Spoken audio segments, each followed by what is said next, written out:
Hi hello నమస్తే నవభూమి న్యూస్కి స్వాగతం. గేమ్ చేంజర్ ట్రాజడీగా మిగిలింది. మృతులకు పవన్ కళ్యాణ్ ఆర్థిక సహాయం అందించారు. ఇద్దరు యువకులు రోడ్డు ప్రమాదంలో మృతి చెందారు. రామ్ చరణ్ హీరోగా నటించిన game changer free release event నుంచి వస్తున్న సమయంలో రోడ్డు ప్రమాదానికి గురై ఇద్దరు యువకులు మృతి చెందిన విషయం తెలిసిందే.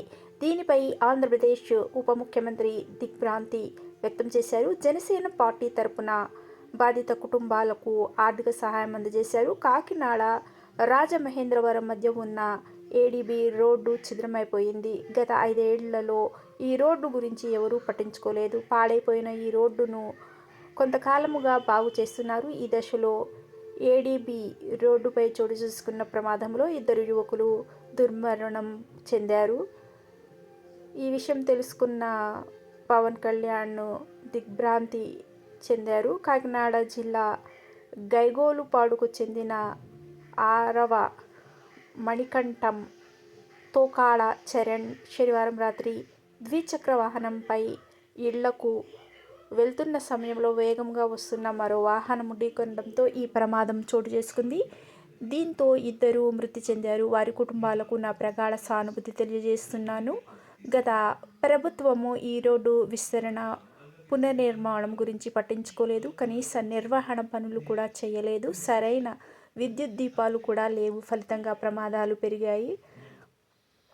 5 నియోజకవర్గాల ప్రజలకు ఎంతో ఉపయోగపడే రోడ్డు ఇది. 2 నగరాల మధ్య ప్రమాదాల గురించి ప్రజలు ప్రత్యామ్నాయ రోడ్డు మీద వెళ్తున్నారు. కూటమి ప్రభుత్వము ఏడీబీ రోడ్డు పనులు చేపట్టింది. ఈ దశలో ప్రమాదం చోటు చేసుకోవడం బాధాకరం.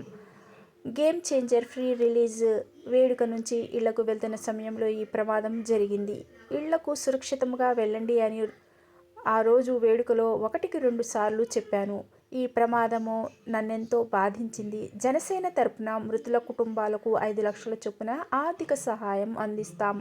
ప్రభుత్వము నుంచి తగిన సహాయం అందించే ఏర్పాట్లు చేయాలని నా కార్యాలయ అధికారులకు స్పష్టం చేశాను. ఇక నుంచి పీఠాపురం నియోజకవర్గ పర్యటనకు ఏడీబీ రోడ్డు మీదుగానే రాకపోకలు సాగించాలని నిర్ణయించుకున్నాను అని పవన్ తెలిపారు. మరోవైపు ఈ ఘటనపై చిత్ర నిర్మాత దిల్ రాజు కూడా దిగ్భ్రాంతి వ్యక్తం చేశారు. వారి కుటుంబాలకు 5 లక్షల చొప్పున ఆర్థిక సహాయం ప్రకటించారు.